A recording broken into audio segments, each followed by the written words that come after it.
સ્વાધ્યાય 4.2 પ્રશ્ન 1 નો કેટલામો દાખલો? 5મો. પ્રશ્ન 1 ની સૂચના છે અવયવીકરણથી આના અવયવ પાડો અને ઉકેલ શોધો. આપણી રકમ શું છે? 100x² - 20x + 1 = 0. ખૂબ સહેલો દાખલો છે. અવયવીકરણના દાખલા ખૂબ સહેલા છે. સમજી લેજો કઈ રીતે દાખલો ગણવાનો છે. અહીંયા કોઈ પણ આપણું દ્વિઘાત સમીકરણ હોય એનું વ્યાપક સ્વરૂપ કંઈક આવા સ્વરૂપનું છે. ax² + bx + c = 0. અવયવીકરણની રીતે દાખલો ગણવાનો થાય, અવયવીકરણની રીતે ઉકેલ શોધવાનો થાય તો તમારે a અને c નો ગુણાકાર કરવાનો. સૌથી પહેલા કોનો ગુણાકાર કરવાનો છે? a અને c નો. ચાલો, આમાં a કેટલો? 100, માત્ર 100. a કેટલો છે? 100. અને c કેટલો? 1. આ બંનેનો ગુણાકાર કરો. 100 એકા 100. 100 એકા કેટલા આવ્યા? 100.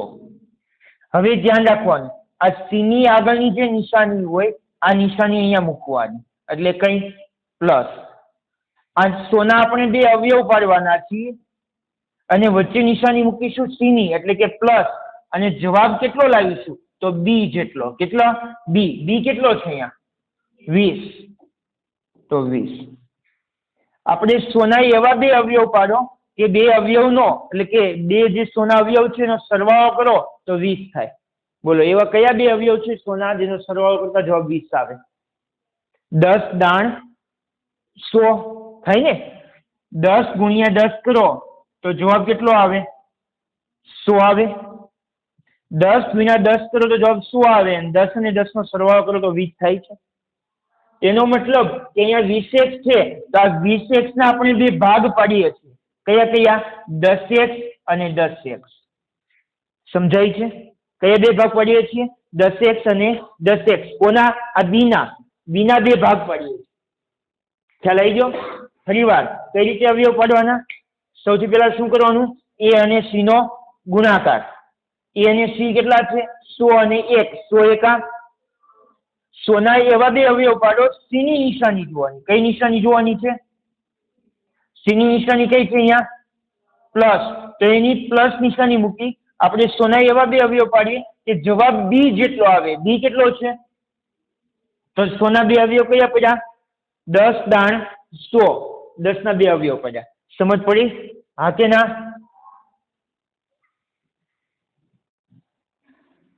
આપણે 100 ના બે અવયવ પાડ્યા. કયા કયા? 10 અને 10. વચ્ચે નિશાની મૂકી. આ b ની નિશાની છે. કોની નિશાની છે? b ની. અને જવાબ કેટલો લેવા છીએ? સોરી, આ b ની નિશાની છે, c ની નિશાની છે. નિશાની c ની છે અને જવાબ કેટલો લેવા છીએ?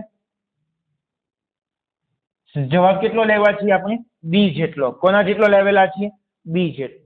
ચાલો, તો આને લખીએ. અહીંયા એકવાર બરાબર છે એટલે બરાબર એક જ વાર આવે. બીજી વાર શેની નિશાની આવશે? માટેની. શેની નિશાની આવશે? માટેની. 100x² એમનેમ લખો.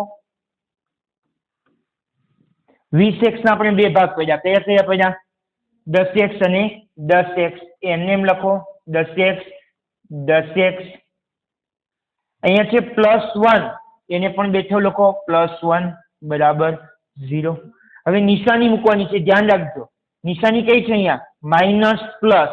યાદ રાખવાનું, જ્યારે આગળની નિશાની માઇનસ હોય, જો માઇનસ પ્લસ કે માઇનસ માઇનસ હોય તેનો જવાબ કેવો મૂકવાનો? જો માઇનસ પ્લસ હોય તો માઇનસ માઇનસ મૂકવાનો અને માઇનસ માઇનસ હોય તો માઇનસ પ્લસ મૂકવાનો. એટલું યાદ રાખવાનું, જો આગળની નિશાની માઇનસ હોય તો પાછળ નિશાની પ્લસની માઇનસ થઈ જાય, માઇનસની શું થઈ જાય? આગળની નિશાની પ્લસ હોય તો કોઈ બદલાવ કરવાનો નથી. માનો કે પ્લસ માઇનસ હોય તો પ્લસ માઇનસ જ મૂકવાનું અને પ્લસ પ્લસ હોય તો પ્લસ પ્લસ જ મૂકવાનું. સમજાય છે? જ્યારે આગળની નિશાની માઇનસ હોય કે પાછળ નિશાની બદલવાની. અહીંયા કઈ નિશાની છે? Minus plus. તો કઈ મૂકશું? Minus minus. પડી સમજ?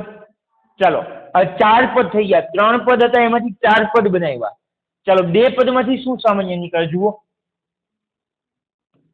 10x. શું નીકળે છે? શું બચ્યું? 100 નો એક અવયવ 10 તો બીજો અવયવ 10 બચ્યો ને?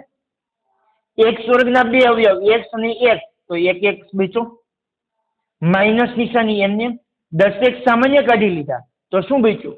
કઈ નહીં, એટલે એક અવયવ. ખ્યાલ આવ્યો? ચાલો આમાંથી શું સામાન્ય નીકળે છે?